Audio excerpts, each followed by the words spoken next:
न दर्ज हुई प्राथमिकी, न हुई वेतन वसूली, सिर्फ पत्र तक सिमटी फर्जी शिक्षकों पर कार्रवाई। जी हाँ, कैसे? जो फर्जी शिक्षकों को विद्यालय में एंट्री कराने वाले जो गैंग हैं, उन पे जब कानूनी कार्रवाई नहीं होगी तो वो कैसे सुधरेंगे। छठा चरण समाप्त हो गया, हो सके सातवां चरण आ रहा, उसमें भी वो खुल के इसी तरह से धांधली करवाएंगे। भुगतना किसे पड़ता है?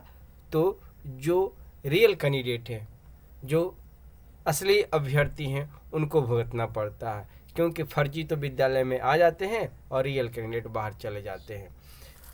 करगृह प्रखंड में 1 दर्जन मिले अमान सर्टिफिकेट पर नौकरी करने वाले शिक्षक। सोच लीजिए, 1 दर्जन से ऊपर, और वो भी एक ही प्रखंड में। क्या हाल होगा अगर इनके जगह, अगर मान लिया जाए 12 से 15 के बीच में ये शिक्षक होंगे, तो आज 12 से 15 शिक्षक जो असली कैंडिडेट है वो रोड पे ढनक रहे होंगे, या तो कहीं चाय बेच रहे होंगे या ट्रेन पे कहीं कुछ सामान बेच रहे होंगे। डीपीओ स्थापना ने नियोजन इकाई को पत्र भेज की सेवा मुक्त करने की अनुशंसा। आरटीआई द्वारा मांगी गई सूचना पर हरकत में आया शिक्षा विभाग। जी हाँ, सूचना का अधिकार के तहत ये खबर हमारे मिल रही है। तो चलिए इस खबर को विस्तार से देखते हैं। ये खबर आपको हम दिखाने जा रहे हैं, देख सकते हैं। ये खबर जागरण पेपर में छापा गया है, और कहाँ से आ रही है ये भी हम आपको बताएंगे। यहाँ पे कहा जा रहा है कि जिले में माध्यमिक शिक्षा परिषद यानी कि मध्य भारत ग्वालियर समेत अन्य अमान संस्थाओं के सर्टिफिकेट पर नौकरी करने वाले शिक्षकों की एक लंबी फहरिस्त है।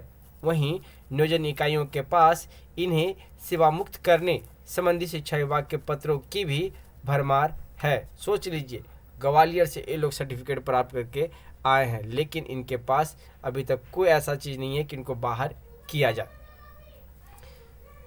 शिक्षा विभाग के डीपीओ स्थापना ने करगहर प्रखंड के विभिन्न स्कूलों में कार्यरत फर्जी 10 शिक्षकों को हटाने का फरमान जारी कर नियोजन इकाई को सकेत में डाल दिया है। बिल्कुल, इन लोग को बाहर क्या, इन लोग के एफआईआर भी होना चाहिए, फांसी भी दे देना चाहिए, क्योंकि ऑलरेडी ये फर्जी हैं।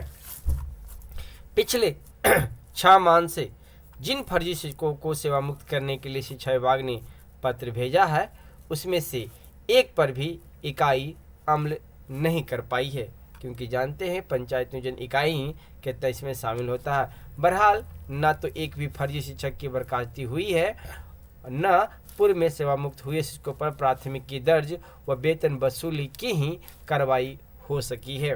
बहरहाल, अमान संस्थान के सर्टिफिकेट पर नौकरी कर रहे शिक्षकों के विरुद्ध कार्रवाई का मामला सिर्फ लेटर तक ही सीमित कर रह गया है।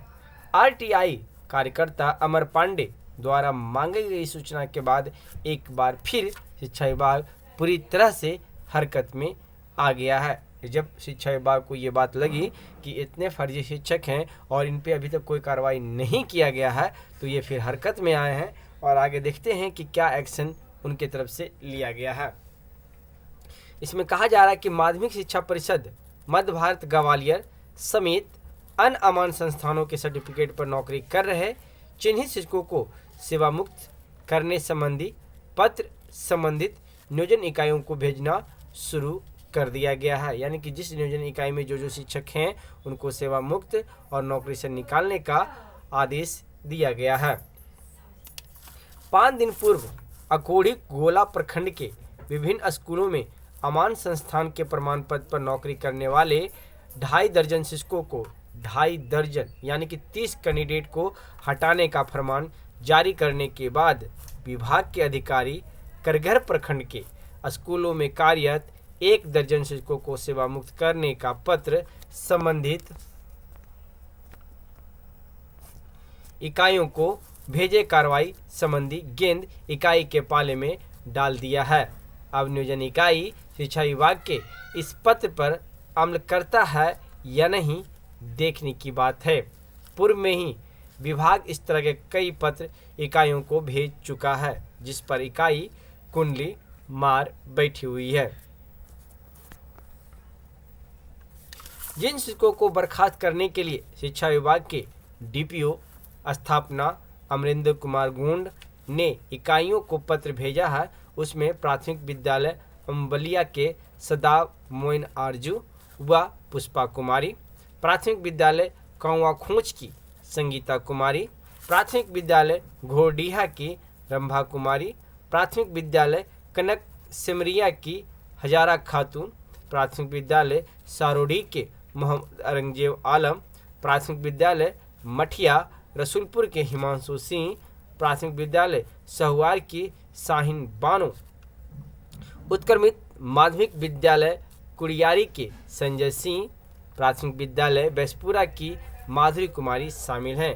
इनमें से कई ऐसे शिक्षक हैं जो निवर्तमान पंचायत जनप्रतिनिधियों के रिश्तेदार भी बताए जाते हैं। बताते चले कि डीपीओ ने गत माह 28 जून को अकोढ़ी कोला प्रखंड के विभिन्न नियोजन इकाइयों को पत्र भेज उनके क्षेत्र में कार्यरत 28 शिक्षकों को सेवामुक्त करने की अनुशंसा विभाग से की थी। तो ये अपडेट हमने फर्जी शिक्षकों को लेकर दिया। यहाँ पे एक अपडेट आपको और देते हैं कि पूर्णिया के विद्यालय में कुर्ता पहनने पर डीएम ने 2 शिक्षकों को वेतन रोका। भभुआ के कैमूर में छात्रों के साथ बैठे डीएम शिक्षण का स्तर देखा। स्कूल का निरीक्षण करने पहुंचे डीएम के सामने कुर्ता पहनकर आना 2 शिक्षकों को महंगा पड़ गया।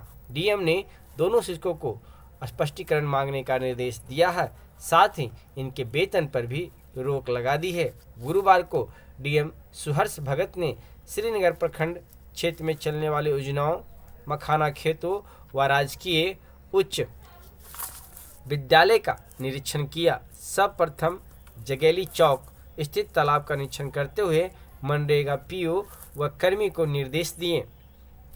जिलाधिकारी ने राजकीय उच्च विद्यालय के स्टेडियम व क्रीड़ा मैदान का निरीक्षण करते हुए मैदान को समतल करवाने का भी निर्देश दिया है। अब यहाँ पे देख सकते हैं कि भभुआ के कैमूर में छात्रों के साथ बैठे डीएम शिक्षण को स्तर को देखा, यानी कि बच्चों का शिक्षण स्तर कैसा चल रहा है उसका भी जायजा लिया। कैमूर के जिलाधिकारी गुरुवार को रतवार पंचायत में योजनाओं की जांच के दौरान उत्क्रमित मध्य विद्यालय रतवार पहुंचे। स्कूल में डीएम कक्ष में बच्चों के साथ बैठ गए और शिक्षक पढ़ाते रहे। कुछ देर कक्ष में बैठने के बाद शिक्षण के स्तर से संतुष्ट दिखे। इसके बाद डीएम ने बच्चों का उत्साह बढ़ाया और प्रतिदिन स्कूल आने व पढ़ाई में ध्यान देने की नसीहत दी है।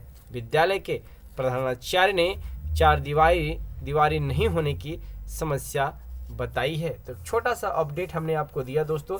इसी तरह का कुछ और भी अपडेट आता है तो वो अपडेट भी हम आपको ज़रूर देंगे। तो फिर मिलते हैं एक नेक्स्ट वीडियो में। धन्यवाद दोस्तों।